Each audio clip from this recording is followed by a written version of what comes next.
கேரளாவிலிருந்து மூட்டை மூட்டையாக மருத்துவ கழிவுகள் திருநெல்வேலி அருகே கொட்டப்பட்ட சம்பவம் பெரும் அதிர்வலைகளை ஏற்படுத்தி இருக்கிறது. இது தொடர்பாக 3 பிரிவுகளில் வழக்கு பதிவு செய்யப்பட்டுள்ளது.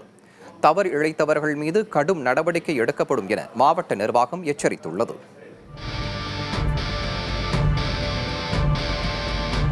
திருநெல்வேலி மாவட்டம் சீதப்பற்பநல்லூர் அருகே உள்ள நடுக்கல்லூரில் ஒரு குளம் முழுவதும் டன் கணக்கில் மருத்துவ கழிவுகள் கொட்டப்பட்டுள்ளன.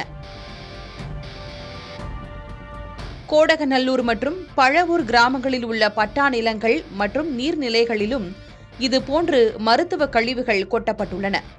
நெல்லை தென்காசியிலிருந்து நாள்தோறும் கேரளாவுக்கு காய்கறிகள், பழங்கள், பால் போன்ற அத்தியாவசிய பொருட்கள் அனுப்பி வைக்கப்படுகின்றன. ஆனால் கேரளாவிலிருந்து மூட்டை மூட்டையாக இறைச்சி கழிவுகள், மருத்துவ கழிவுகள் நெல்லையில் கொட்டப்படுவதாக பொதுமக்கள் வேதனை தெரிவித்தனர். கேரளா ஹாஸ்பிட்டலோட வேஸ்ட்டுகள், இதோட அட்டண்டன்ஸு, இதோட மெடிக்கல் ஸ்ட்ரிப்ஸு, அவங்களோட டியூட்டி டைம், அந்த இது எல்லாமே இதில் கிடக்குங்க. லாஸ்ட் முன்னாடிலாம் என்ன செஞ்சாங்க, குப்பையில் கோழி கழிவுகளாக கொண்டு வந்தாங்க. கோழி கழிவுகள் கொண்டு வந்து கொட்டினாங்க. அன்னைக்கு அது தமிழ்நாடு குப்பை கூட மாதிரி ஆக்கினாங்க. இன்னைக்கும் பாருங்க, இவ்வளவு மருத்துவ கழிவுனா எப்படியும் ஒரு 50 டன்னுக்கு மேலேயே கிடக்கும். தமிழக அரசுக்கும் நாங்கள் மாவட்ட ஆட்சியருக்கு நாங்கள் கோரிக்கையாக வச்சு உடனடியாக இதை அப்புறப்படுத்தி, இது ஒரு தூய்மையான ஒரு பகுதி, இங்கே மாசு கட்டுப்பாடு இல்லாமல் இருக்கு. அதனால உடனடியாக தமிழக அரசு மாவட்ட ஆட்சியருக்கு நாங்கள் கோரிக்கை வச்சு இதை சுத்தப்படுத்தணுங்கிறத நாங்கள் இது பண்ணிக்கிறோம். மருத்துவ கழிவுகளின் நடுவே புற்றுநோயாளிகளின் சிகிச்சை பட்டியல் அடங்கிய ஆவணங்களும் கிடைத்துள்ளன.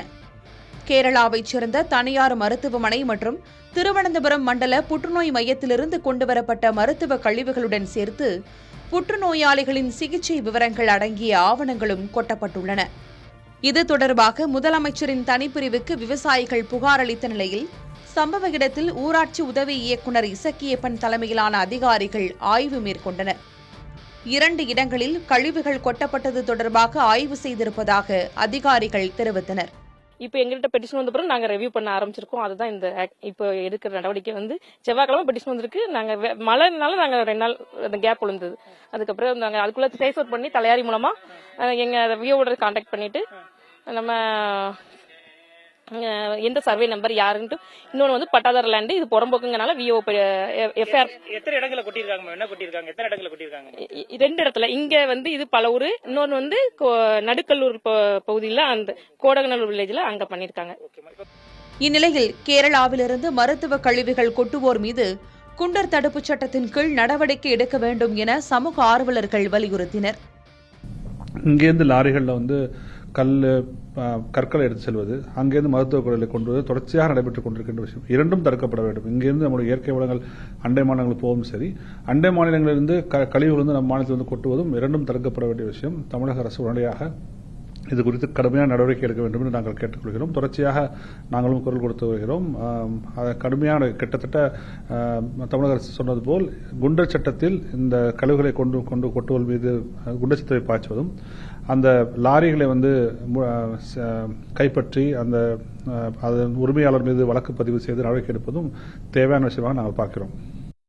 பொது ஊழியர்கள், அரசாங்கத்துடைய ஊழியர்கள், அரசாங்கத்தில் இருக்கக்கூடிய ஆட்சியாளர்கள் இதன் மீது என்ன நடவடிக்கை எடுத்திருக்கிறீங்க? இன்னைக்கு தமிழ்நாடு அரசு இதன் மீது நடவடிக்கை எடுத்திருக்கணும். அப்ப எடுத்திருந்தாங்கன்னா இவங்க ஸ்ட்ரிக்டா இருக்கிறாங்க, செக் போஸ்ட்லயே ரொம்ப ஸ்ட்ரிக்டா இருக்கிறாங்கன்னு தெரிஞ்சா இது போன்ற விஷயங்கள் உள்ளே வராமல் இவங்க பாதுகாத்திருக்க முடியும். இருந்தது அப்படின்னு சொன்னா, திருநெல்வேலி ஒரு வளம் மிக்க ஒரு பகுதியில் இருந்து அதை ஒரு கழிவு போன்ற ஒரு பகுதியாக மாற்றுவதற்கான விஷயமாக மாறிவிடும். அதனால் அரசு உடனடியாக இதன் மீது நடவடிக்கை எடுக்க வேண்டும். இதனிடையே பொது இடங்களில் நோய் பரப்புவதற்கு காரணமானவர்களை தண்டிப்பது உள்ளிட்ட 3 பிரிவுகளின் கீழ் வழக்கு பதிவு செய்த சுத்தமல்லி காவல்துறையினர் சிசிடிவி கேமராக்களை ஆய்வு செய்து குற்றவாளிகளை தேடி வருகின்றனர். குற்றம் இழைத்தவர்கள் மீது கடுமையான குற்றவியல் நடவடிக்கை மேற்கொள்ளப்படும் என திருநெல்வேலி மாவட்ட நிர்வாகமும் விளக்கமளித்திருக்கிறது. புதிய தலைமுறைக்காக ஒளிப்பதிவாளர் நாராயணமூர்த்தியுடன் செய்தியாளர் மருதுபாண்டி.